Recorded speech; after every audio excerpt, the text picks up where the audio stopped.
Salam sejahtera Bapak Ibu yang dikasihi Tuhan. Kembali pada saat ini kita akan merenungkan kebenaran firman Tuhan yang saya beri judul pengampunan.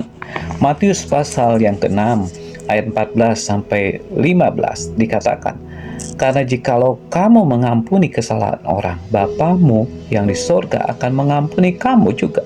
Tetapi jikalau kamu tidak mengampuni orang, Bapamu juga tidak akan mengampuni kesalahanmu."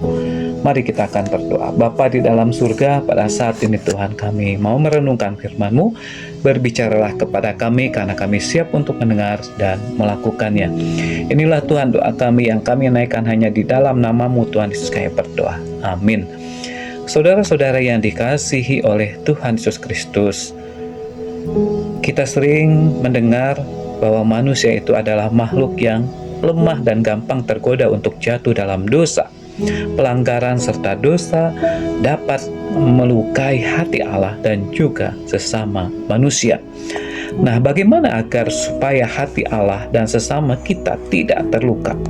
Jawabannya adalah melalui pengampunan. Seringkali terjadi ada suami dan istri, mereka tidak saling mengampuni, akhirnya bahtera kehidupan rumah tangga mereka menjadi hancur berantakan.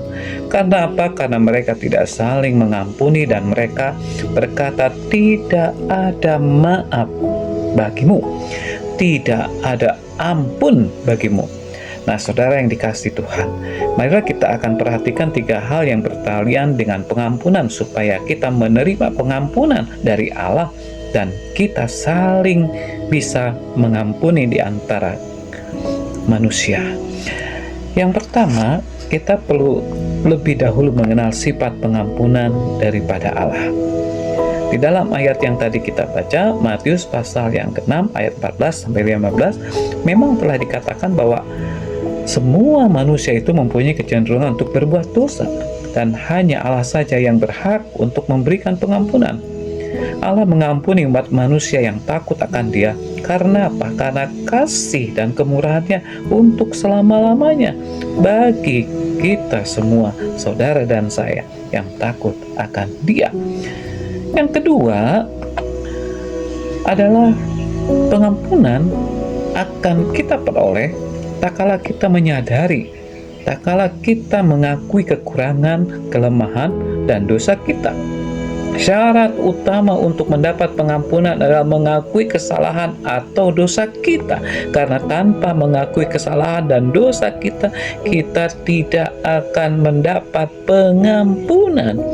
Saudara-saudara yang dikasihi Tuhan. Yang ketiga, pengampunan yang kita peroleh adalah bagian dari pengampunan yang telah kita tabur.